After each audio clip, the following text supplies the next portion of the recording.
What's the good word, Josh? Your boy DKB here. So we're coming off a tragic and traumatizing loss to the Chargers, where a lot of people were going based off that tweet that was out there about the playoff chances if we won versus we lost.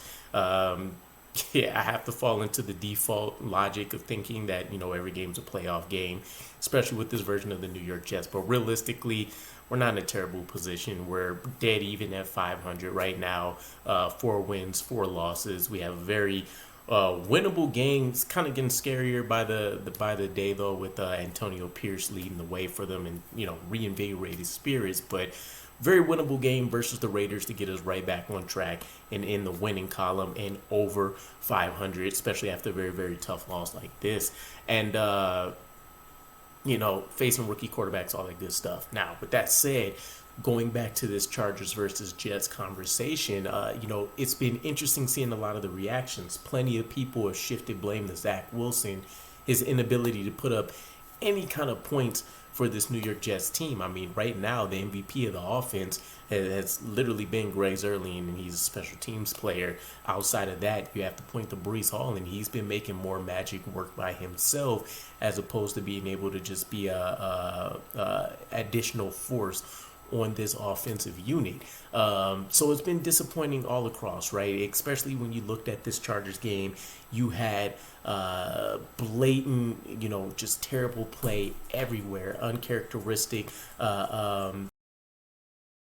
body language, but plays from Garrett Wilson, his turnover, Alan Lazard. We've seen, his contributions to the offense has basically been penalties and butterfingers. And then you had the usual suspects still not helping out. CJ Uzama, Tyler Conklin coming on late and not really being factored into the game plan until it's really too late. The offensive line being absolutely decimated by Khalil Mack, Joey Bosa, and the rookie that they have over there, and I can't remember the name.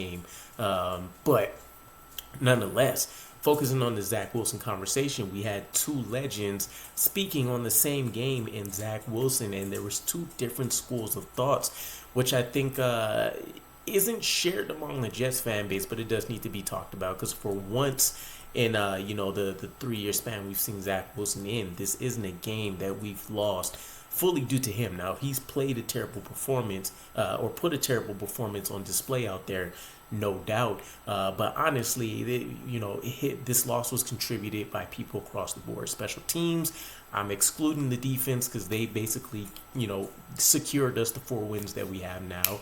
And then, of course, the offense, some of the players already highlighted. So the two legends were Eli Manning and Troy Aikman. Now, Troy Aikman didn't have any love or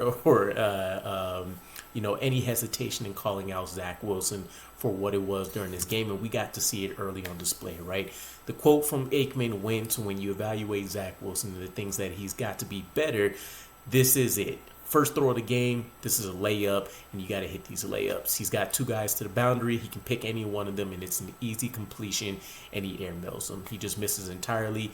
Too many of these easy throws for an NFL quarterback. Now, off the top of my head, if I'm remembering correctly, he's talking about the route that CJ Uzama had towards the boundary, and there was no chance. Again, airmailed, skyrocketed above him. He didn't even have an opportunity to make a play on the ball. And we've seen this decrease. I can't even say enough, but we've seen a decrease in these absolutely errant passes from Zach Wilson, but they're still very prevalent. And on a day where you're facing a secondary that's been, butchered and bullied by pretty much every other offense in the league, seeing the struggles that we've had and those be directly correlating to Zach Wilson is troublesome. Definitely hurtful to see if you think about the defense and what they've been able to do, and then just some of the offensive players. You're an elite player and you can't shine to your maximum extent because you are handcuffed by Zach Wilson and what he's capable of doing right now.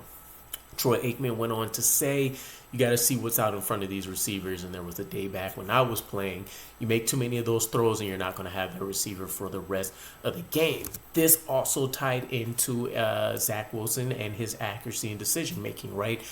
Now, football is a dangerous game. Obviously, you're going to have to throw within the numbers to a certain extent, right? Aaron Rodgers has maximized being able to attack the boundaries and outside of the numbers, but even he has to drop some balls off, center field at various times. When Zach Wilson does it, though, there's really no mastery or skillful art to it. It's more so he feels he sees a guy open, he's going to try to drop a dart there, and more often than not, whether he's facing pressure or not, when he does it, you have somebody that you can obviously see, and this isn't an all 22 perspective or anything like that. You can literally see this in game live. You have somebody careening towards that player, whether it's Garrett Wilson or Randall Cobb, etc.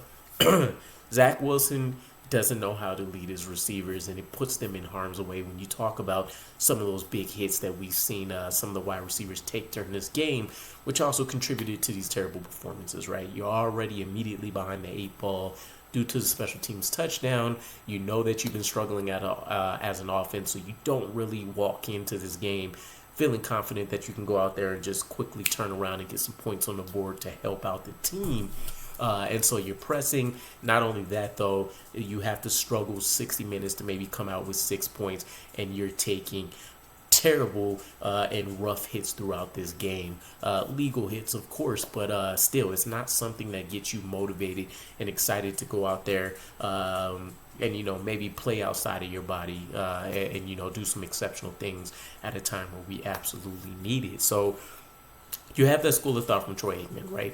Essentially, if you want to, boil things down to the one piece of the quote from the initial beginning where he says he just misses entirely too many of these throws for an NFL quarterback, I think this greatly summarizes what a lot of us feel from Zach Wilson. Even for guys like myself, Gunny from the podcast, Gino, everything NYJ, we talk about it a lot too, right? We try to be positive, highlight, why we feel like we can win these games and, why we should still, feel good about Zach Wilson, et cetera, et cetera. But, ultimately at the end of the day, stats, they sometimes lie. The film absolutely doesn't, and you see it clear as day. Zach Wilson, he's developing. It's slow. He looks much better than what we've seen in years past, but it's still not to the level that it needs to be. You could still make a strong argument that he's barely a high-level backup quarterback. Putting him in a lower tier of NFL quarterbacks would probably be a little bit of a stretch. Then you have Eli Manning and his school of thought, right? He's actually come to his defense 1 or 2 times previous to this. And it's not like he's giving him an outstanding ovation, a round of applause, or anything like that. But as a former quarterback himself, he's played at a high level, 2 Super Bowls. He seems to have the school of thought that it's not all 100% Zach Wilson. It's more so about the coaching and what the ask of Zach Wilson is. So some of the quotes that we got from him is he's playing not to make mistakes. A common theme that we've heard pretty consistently, from general NFL experts, and then of course some of us that drop content out for the Jets. He goes on to say, I think they've got to let him go a little bit. He's being told, hey, don't make a mistake. Because of that, he's rushing through some decisions. And, you can take it either way. Maybe he's rushing, and that's why we're only seeing 1-2 reads, and then he's trying to drop it off, or he panics if he can't. Or you can say that he's extremely slow going through his progressions. And so, we're seeing the sacks. We're seeing the inability to make plays that are obviously there for him. Either way, though, it's interesting to hear Eli Manning's side of this, where this could 100% be a coaching issue, right? We kind of got a little bit of a revelation from Nathaniel Hackett that, of course, once Aaron Rodgers went down, you had to scramble to piece together a new game plan and all of these things. But you are talking about him having to reconfigure his entire playbook and what this offense should look like around Zach Wilson, a guy that should have never seen the field for a reason this year. and trying to play the strengths that really aren't there, right? You know what the arm talent says he should do based on his college tape, some of the very few highlights that we've seen from his time in the NFL so far. So you know theoretically what he should be able to do. Again, you're seeing the very slow improvements from him this year, but generally speaking, applying those, realistically into what's happening on the field, it's not there, right? You don't see the live arm and the different platform throws and all those things that we've kind of seen prior. Play action supposedly should be generally a play that works well in his favor. Again, offensive line issues and all that aside, you can't look at Zach Wilson and really say, here's his go-to bread and butter, right? He, deep shots, he's connecting on those, generally higher than most other quarterbacks. Short throws, getting his running backs, plays out of the backfield, etc. There's not a single thing Zach Wilson does that gets you excited. You say, okay, we can hang our hat on this and rely on it, and if the defense adjusts to it, maybe we try some other things. But in general, we know there's these set of plays or this style of play that we can look forward to. The coaching definitely has to be a part of it, right? Nathaniel Hackett has said as much that, the Chiefs game kind of broke that trust barrier and allowed him to open things up for Zach Wilson, but it feels like we haven't really seen that since. They have done some things, right? We got the hurry up offense versus the Chargers, different things of that nature, but in general, I wouldn't necessarily say it's a coaching thing. I don't think that's the way that Nathaniel Hackett is playing it. We've seen his list of previous quarterbacks before, everything from Blake Bortles to EJ Manuel, and so he hasn't had top tier guys really outside of Aaron Rodgers. He's not used to, this isn't his first rodeo. You would assume that he'd be able to go out there and make things work, right? Blake Bortles at one point did look very good for him. EJ Manuel did look like, an acceptable to even above average quarterback in certain spurts.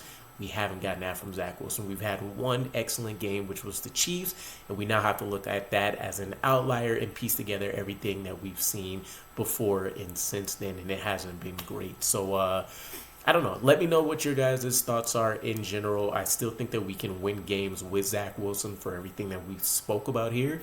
But it's starting to look more so like it's in spite of Zach Wilson once again and not because of Zach Wilson and him playing this game manager role where he, won't put up offensive outbursts where we're seeing 3, 4, 5 plus touchdowns.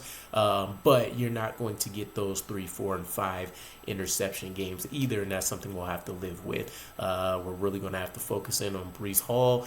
Hopefully maybe getting some of these younger guys incorporated or just seeing a standout day from a guy like a Garrett Wilson to kind of help save the day until we can hopefully get an Aaron Rodgers return, and that's what it is. But again, let me know what your guys' thoughts are given this situation, man. I'll catch you guys again. Peace.